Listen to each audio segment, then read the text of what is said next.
Aussi rude que l'hiver, par Quentin Clément. Partie 33. N'oubliez pas, ce n'est pas pour vous, ni pour vos familles, ni pour votre clan que vous vous battez aujourd'hui, mais pour l'entièreté des terres de l'Arc. Devant son armée, Almus haranguait ses troupes comme il savait si bien le faire, recevant des cris de guerre approbateurs en réponse. Il devait gagner du temps, repousser l'attaque sans sembler rester à ne rien faire face aux yeux de Colgar. Le roi des Kriagos est une ordure finie qui ne mérite pas le nom d'être humain. Et aujourd'hui, nous mettons fin à ce cauchemar. Et les générations futures se souviendront de chacun d'entre vous. Lorsque dans 2000 ans, les bardes conteront la légende des braves qui ont vaincu Adonar, ils chanteront le chapitre que vous écrivez ce soir.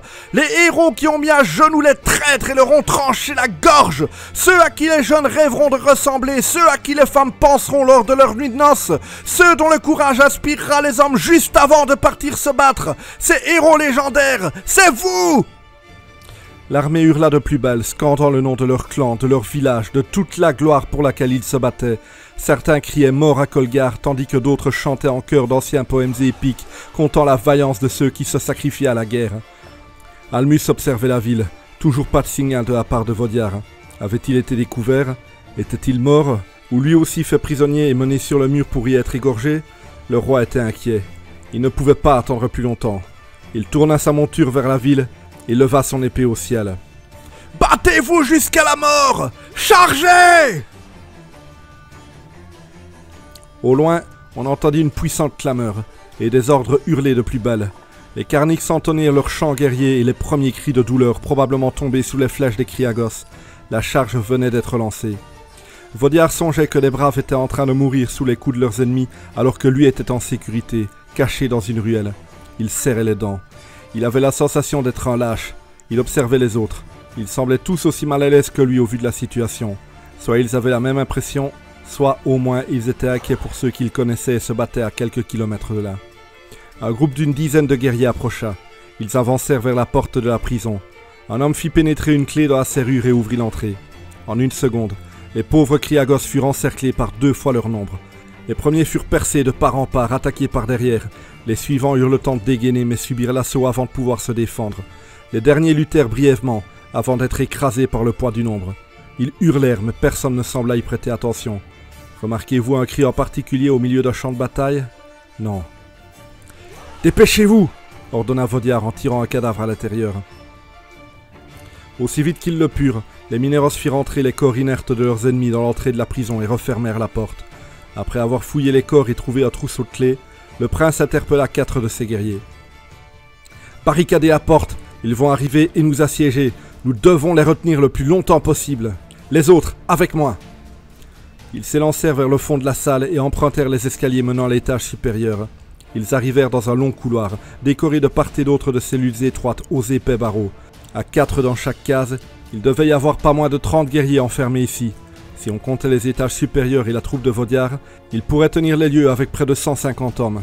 C'était peu, mais il ferait en sorte que cela suffise. Au milieu du couloir du premier étage, un guerrier au saillon Kriagos levait les mains, tremblant, son épée posée au sol. « Je me rends !» implora-t-il. « S'il vous plaît, j'ai une fille !» Eload s'approcha du garde. Dommage pour elle. Et il embrocha le pauvre sur son épée avant de laisser glisser le corps au sol. Dans les cellules, les prisonniers se levaient, le visage souriant, comprenant ce qui arrivait. « Eload !» appela l'un d'eux alors que la troupe libératrice commençait à ouvrir les portes. « On ne s'attendait pas à te voir revenir, on pensait que tu nous avais abandonnés. »« Je n'ai jamais rien abandonné, » répondit l'interpellé en lançant un regard complice à Vodiar. « Vous êtes toujours prêt à vous battre ?»« Toujours !»« Alors vous allez être servis. On garde le plan d'origine, on frappe de l'intérieur pendant l'assaut, sauf qu'on va le faire d'ici. Descendez, il y a un tas de Kriagos morts, armez-vous et soyez prêts. »« L'honneur est le meilleur chemin, » lui dit-on. « L'honneur est le meilleur chemin, » répondit-il. Les libérés partirent vers le rez-de-chaussée. Vodiar observa les autres.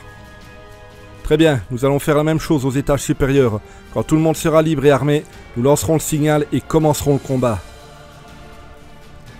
Frappez plus fort !» hurla Almus. « Faites-moi tomber cette putain de porte !» Le bélier frappait et frappait encore la porte renforcée de la ville. En haut des murs, les Kriagos tentaient de renverser les échelles de siège, combattant au corps à corps les Mineros parvenus au sommet, frappant de haches et d'épées, fendant les os, défonçant les crânes ou les casques, tranchant la chair, frappant du pied un homme se hissant sur le mur, le faisant basculer et aller heurter le sol dans une chute mortelle, juste avant de recevoir une flèche décochée par les assiégeants, cachés derrière les pavois pour soi-même faire cette chute qu'un ennemi avait faite la seconde d'avant. Soudainement, au loin, le roi aperçut une lueur s'élever du ciel. Une flèche enflammée tirée au plus haut. C'était le signal de son fils. Il avait réussi. « Sonnez les Carnix !» hurla le roi. « Encerclez la ville !» Adania, sur le front sud, avait elle aussi vu le signal. Sans attendre, elle dégaina son épée. « Mineros, vos frères ont besoin de vous! Montrez-vous digne de votre nom! Chargez !» Et dans un hurlement furieux, elle s'élança devant sa troupe, portant une échelle de siège. Elle avait abandonné sa monture pour pouvoir se battre en première ligne. Ce n'était pas sans but. Elle voulait démontrer sa vaillance qui serait inévitablement comparée à celle de Vaudiar. Les sentinelles sur les tours de garde hurlèrent à l'alerte, sonnant les tocsins avec le plus d'énergie possible, surpris par la soudaineté de l'attaque, alors que des flèches commençaient à pleuvoir sur eux, tirées depuis les hauts étages de la prison. La ville était encerclée, prisonnière d'une armée qui frappait sur tous les fronts, s'élançant contre ses murs en hurlant. Kolgar avait concentré ses forces sur le côté ouest. Il réorganisa rapidement une défense, mais trop tard. Ses troupes se battaient aux côtés sud et nord pour empêcher les Mineros d'atteindre les sommets du mur d'enceinte, et à l'ouest, elle faisait face au gros de l'armée Mineros qui était en train de faire céder la porte. Quant à l'est, le mur était déjà pris, et le corps à corps s'était engagé dans les rues, alors que dans toute la ville, les Kriagos subissaient des tirs de flèches venus, semblait-il, des toits, sans que personne ne distingue avec précision qu'il s'agissait de la prison. Le roi lança un regard de reproche à Brao, le vat qu'il avait pourtant si bien servi jusque-là. « Ça se présente mal, » commenta-t-il. L'homme à la capuche baissa les yeux. « Tu aurais dû me prévenir de leur stratégie. »« Je ne peux pas tout voir, mon roi.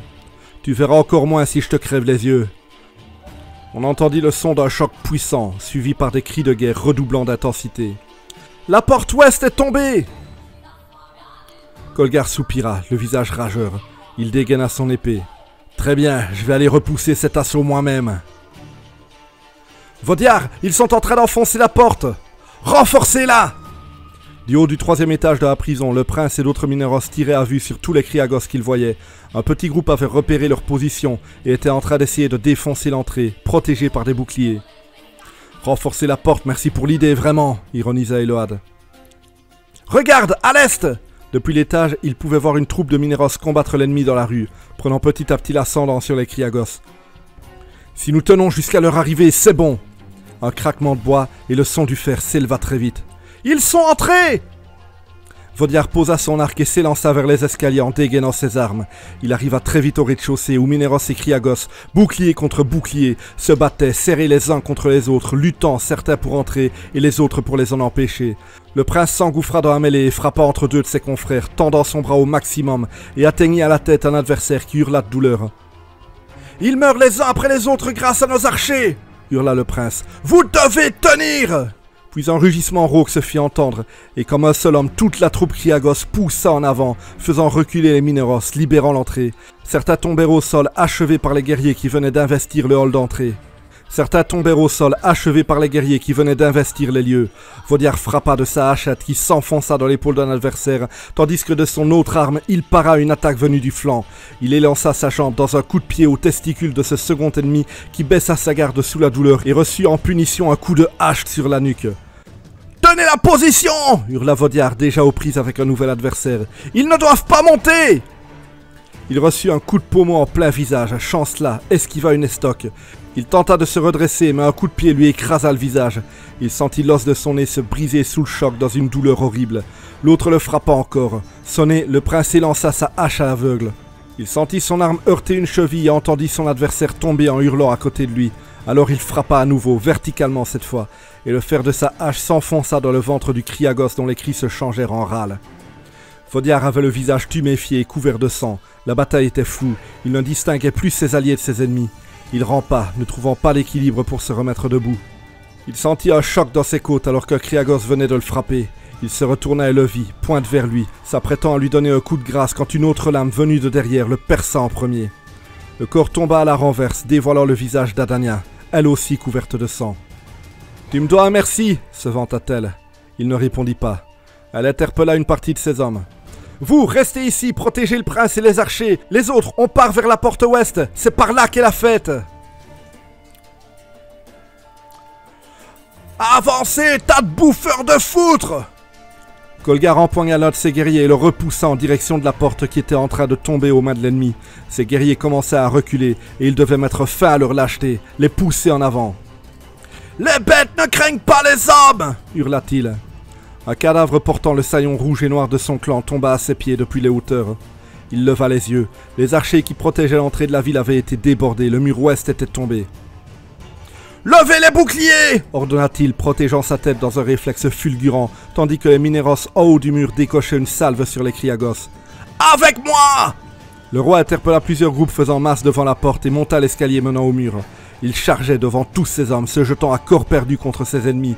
Un guerrier voulut lui barrer la route, mais dans un grand coup de bouclier, il le fit basculer dans les marches, frappant de son épée l'adversaire suivant en pleine nuque, avant de planter sa pointe dans celui qui venait de tomber. « En avant, nous devons les jeter dehors !»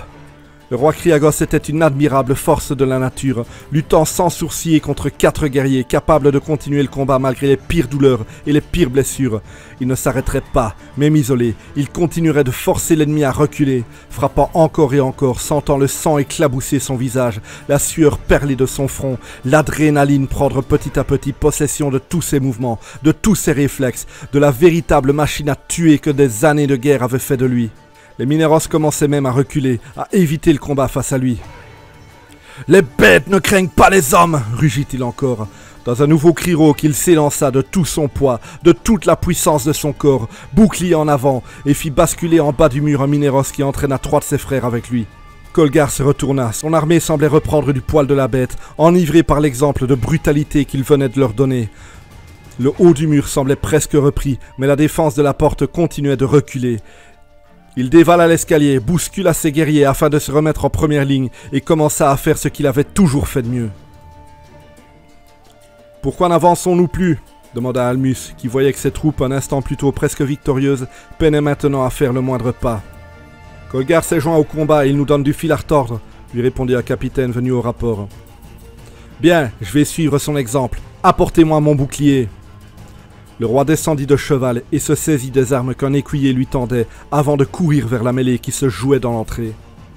Les 2 troupes, bouclier contre bouclier, marchaient dans les corps inertes de leurs frères et de leurs ennemis, dont la plupart n'allaient pas mourir de leurs blessures mais bien piétinés par les centaines de guerriers qui se battaient.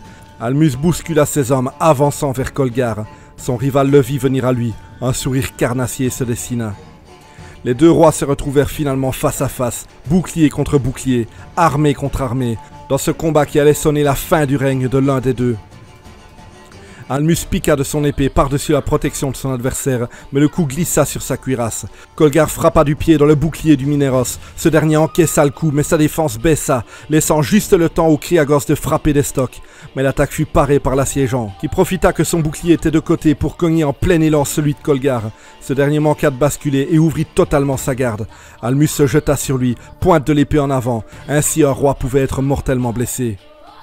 Ce ne fut pas un duel légendaire au centre d'un champ de bataille, ce ne fut pas un combat loyal faisant trembler le sol, juste une passe d'armes, une courte passe d'armes, car finalement, les rois pouvaient être tués de la même façon que n'importe quel homme, et Almus s'effondra au sol, du sang coulant de son armure. Colgar avait esquivé son attaque, trop présomptueuse, et profité de la proximité de son adversaire pour lui enfoncer sa lame dans le flanc, juste sous le plastron. Et ainsi, effectivement, un roi pouvait être mortellement blessé. « Évacuez-le » ordonna un capitaine en se jetant sur Colgar. Le Kriagos reçut un coup de bouclier juste avant de porter le coup de grâce à son rival. D'un coup sec et incisif, il tua celui qui venait de le frapper, mais trop tard. Plusieurs Mineros tiraient déjà le corps d'Almus qui hurlait de douleur, et d'autres lui barraient la route. Voyant la victoire de leur roi sur celui de l'ennemi, les Kriagos furent pris d'une frénésie, le moral regonflé, la certitude de la victoire rendue. Dans un hurlement rauque, ils avancèrent, forçant l'ennemi dont l'issue du duel avait eu tout l'effet inverse, à reculer jusqu'à quitter la porte et recevoir une salve de flèches depuis le haut du mur repris par les Kriagos. « Mon roi, derrière !» Colgar se retourna. Une troupe de Mineros menée par Adania les chargeait. « Tenez la porte! Préparez-vous à combattre sur 2 fronts !» À nouveau, le héros Kriagos bouscula ses hommes pour se remettre en première ligne et ils encaissèrent la puissante charge, bouclier devant. Leurs ennemis enfoncèrent la défense, frappant dans leur élan de leurs pieds, de leurs épaules ou venant s'embrocher sur les lances et les glaives tendus en avant.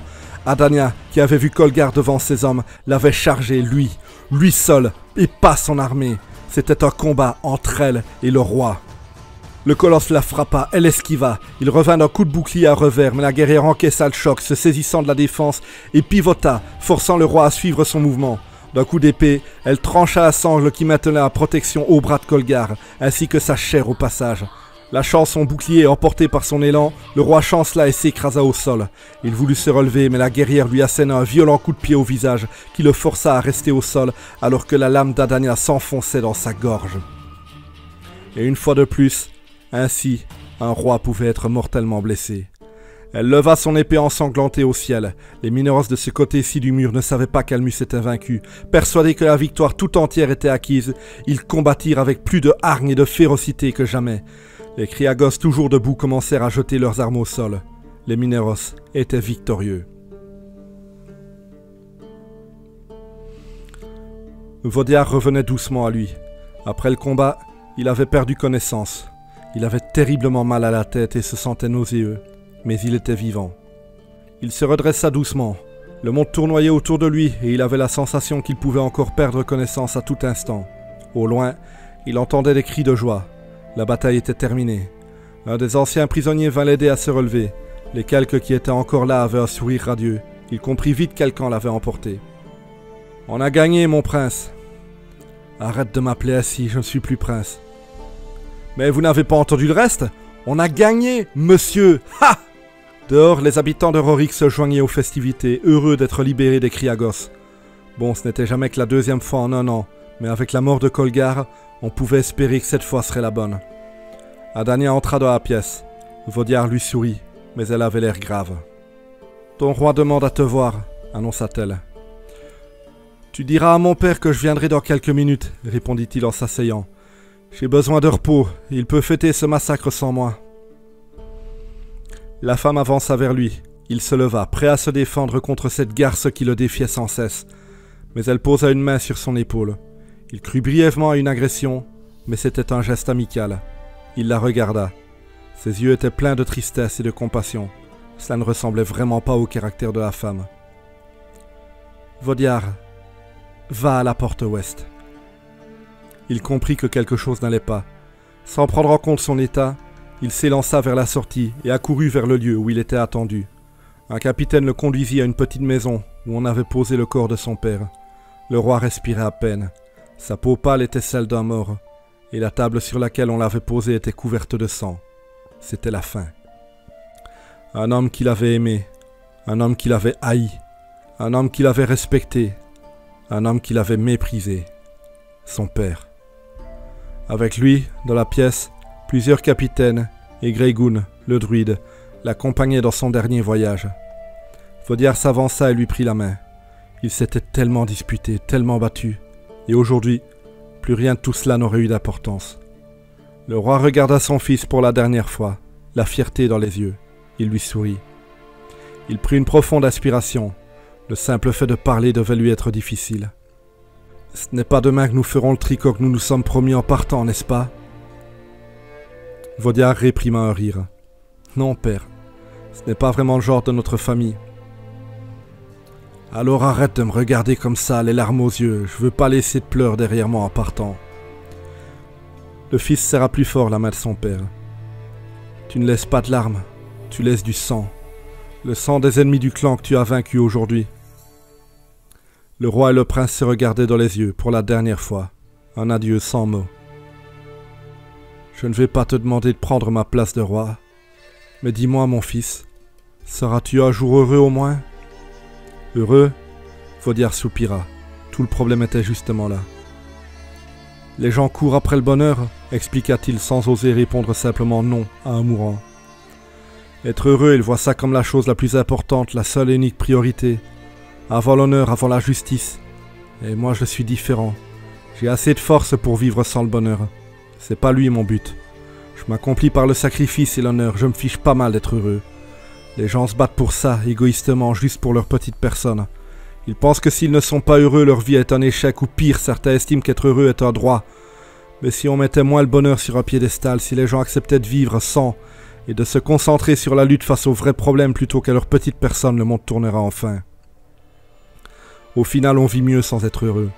C'est dans la nature humaine de ne pas être heureux. Les pauvres sont malheureux parce que sans argent, leur enfance a été plus dure. Les riches sont malheureux parce que trop d'argent et de pouvoir leur ont donné trop de responsabilités à un âge où ils auraient dû être insouciants. La vérité, c'est que c'est la nature qui a inscrit en nous le fait de ne pas être satisfait de notre vie et de notre situation. C'est ça qui nous rend malheureux. Mais c'est aussi ce qui a permis à l'homme d'évoluer. Si nous pouvions nous satisfaire de ce que nous avons, nous n'aurions jamais érigé de villes, tracé des routes, cultivé des champs ou soigné des maladies. Dans 200 ans, l'humanité aura encore évolué, construit des villes plus grandes, fait des découvertes en médecine, inventé des outils pour cultiver plus facilement, et nos descendants auront un monde plus facile à vivre que le nôtre. Seront-ils heureux? Non.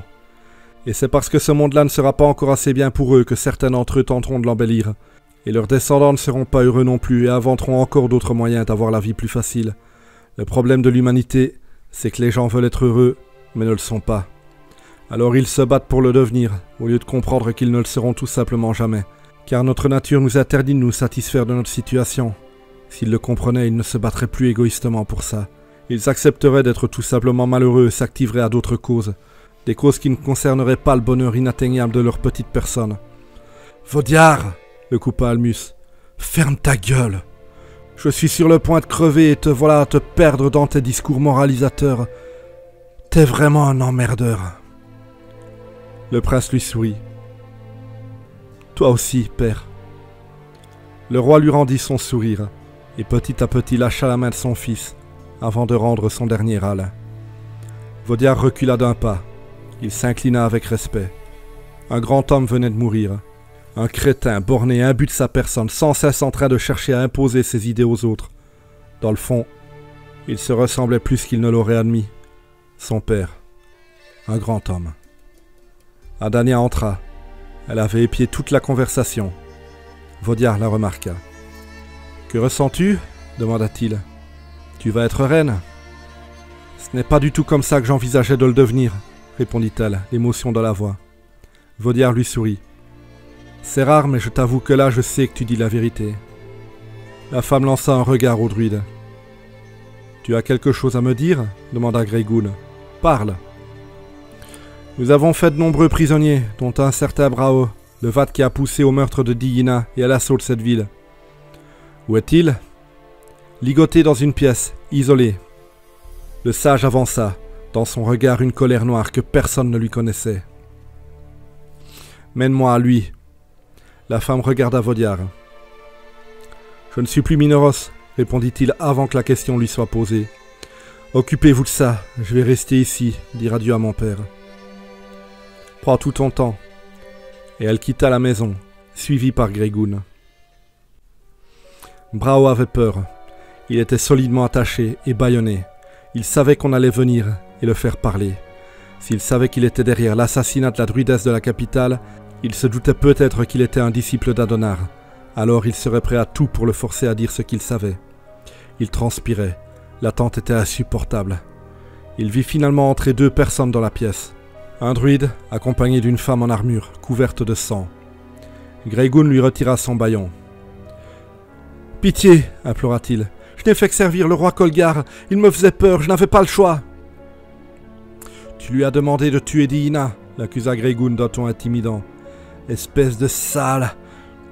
Le sage empoigna le prisonnier dans le but de le frapper, mais il lâcha prise immédiatement et recula de 2 pas. « Vous allez bien ?» demanda Adania. Greygoon observait sa main. Lorsqu'il avait touché le vat, il avait ressenti une décharge d'énergie puissante. C'était quelque chose qu'il n'avait jamais vu. « Nous avions raison, » déclara-t-il. « C'est bien l'un des hommes d'Adonar, sinon il ne pourrait pas avoir une telle puissance. » L'homme tremblait. Adania vint se placer devant lui et se pencha à sa hauteur. Ses yeux haineux, son visage couvert de sang et l'odeur de mort qui la suivait suffirent à faire perdre ses moyens au vat terrorisé. « Je sens que je vais adorer ça, » chuchota-t-elle en dégainant son épée. « Toi, beaucoup moins. » Une odeur d'urine s'éleva dans la pièce. La guerrière baissa les yeux et s'aperçut que le pantalon de son prisonnier venait de s'humidifier. Elle releva sur lui un sourire animal. « Oh oui, je vais adorer ça !» Brao sentit une présence derrière lui. Une main amicale se posait sur son épaule et une voix parlait à son oreille. « Ne te laisse pas torturer, je ne veux pas que tu souffres pour rien. Dis-leur tout sans hésiter. Nous avons levé une armée assez puissante pour les vaincre. Qu'ils viennent à ma ferme. » Alors sans hésiter, sans omettre aucun détail, Brao expliqua tout ce qu'il savait. Le plan visant à faire perdre des alliés aux druides, retourner Kolgar contre les Mineros, installer une marionnette sur le trône indus et s'approprier les faveurs des Goëts. Il avoua tout et donna même la situation précise de la ferme où l'encapuchonné vivait terrier. Greygoon et Adania sortirent pour discuter. Tout cela était difficile à avaler. Pourtant, ça donnait du sens à tout le reste. Comment le pays qui venait de s'allier était tombé dans le chaos en un mois. « Que faisons-nous » demanda-t-elle. « Nous réunissons nos dernières forces, les Mineros et les Fianna. Nous envoyons des messagers aux Indus et aux Goëts pour leur faire entendre raison. Et nous allons tuer Adonar une bonne fois pour toutes. » « Et les Kriagos ? Ils sont censés se joindre à nous. Hors de question, je refuse que notre camp se batte avec ces traîtres dans notre dos. Ils pourraient rallier nos ennemis pour n'importe quelle promesse. Relâche-les, exécute-les, fais-en ce que tu veux. Tu es reine, après tout. » Très bien, alors nous partons à l'aube. Le lendemain, au premier rayon du soleil, l'armée quitta la ville pour prendre la direction de la capitale Zodas, retrouver les Fianna et les guerriers d'Erin, laissant derrière eux Rorik, plusieurs centaines de têtes Kriagos plantées sur des pics le long du mur est.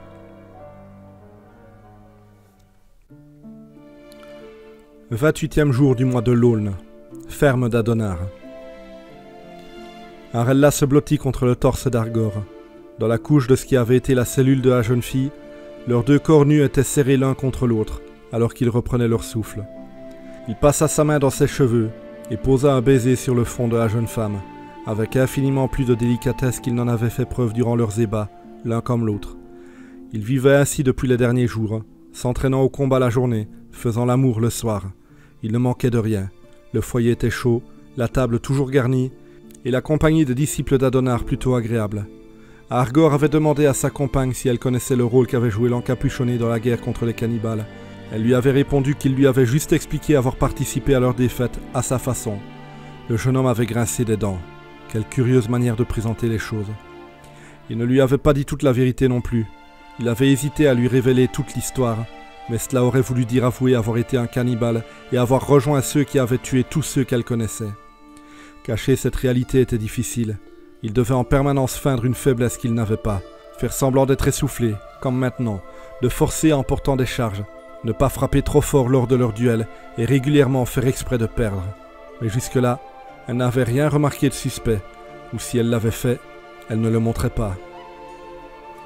La fin des cannibales, la vie avec l'homme qu'elle aimait, les grands discours d'Adonar sur un monde meilleur qu'il pouvait créer, où tous les clans se réunissent, tout cela était un si beau rêve. Peut-être refusait-elle tout simplement de se réveiller? Ou peut-être y croyait-elle sincèrement? C'était tellement tentant. Mais pour Argor, les choses étaient claires. Même si l'encapuchonné était capable de mettre tout cela en œuvre, ça ne se ferait pas sans verser de sang. Le maître des lieux ne le cachait d'ailleurs pas. La construction d'un nouveau monde passait inévitablement par la destruction de l'ancien, et la mort de tous les puissants prêts à se battre et à sacrifier les vies innocentes pour empêcher les choses de s'améliorer. Adonar était sincère. Ce qui dérangeait le Goët, c'était que derrière ce beau discours se cachait un homme qui, lui aussi, était prêt à sacrifier des vies innocentes. Un homme capable de n'importe quelle bassesse pour atteindre ses objectifs, aussi noble soit-il. Arella semblait juste ne pas encore s'en rendre compte. Juste après avoir vu sa famille mourir, elle avait été faite prisonnière, enfermée, écoutant en boucle l'encapuchonné, son seul contact humain, tenté de la convaincre. Argor n'était pas vraiment du genre à comprendre l'esprit humain, mais il se disait que peut-être tous ces traumatismes avaient altéré son jugement. Mais elle ne semblait pas être sous l'emprise magique d'Adonar, alors il espérait finir par lui faire voir la vérité de leur hôte, et alors ils pourraient aller vivre leur vie ailleurs, là où ils l'auraient décidé. On frappa 3 coups à la porte qui menait à leur chambre, et la voix d'Adonar passa à travers le plafond. « Rhabillez-vous, il se passe quelque chose de grave !» Arella poussa un gémissement plaintif en se blottissant plus fort contre celui qu'elle aimait. J'étais presque endormi. Argor se dégagea de ses bras et se leva, puis commença à se vêtir. Elle le suivit dans son mouvement. À la table, Adonar siégeait avec tous ses disciples. 2 chaises libres, côte à côte, permirent aux amants de s'asseoir, et l'encapuchonné prit la parole. « Mes amis, nous nous sommes préparés du mieux que nous pouvions, mais nous savions que ce moment allait arriver. Nous avons été découverts. Brao a donné notre position et une armée composée des Mineros et des Fianna vient vers nous. »« Les Mineros et les Fianna » s'étonna Arella. « Ce sont nos ennemis ?» Adonar parut gêné par la question. « Les seuls vrais ennemis, ce sont les rois et les druides qui refusent que le monde change. Ces soi-disant sages ont engagé les Fianna pour nous empêcher de parvenir à nos fins, et les Mineros se sont tout simplement ralliés naturellement à eux. Et ils ont le droit de venir ici, en territoire roniaque ? Ce n'est pas difficile, intervint Argor.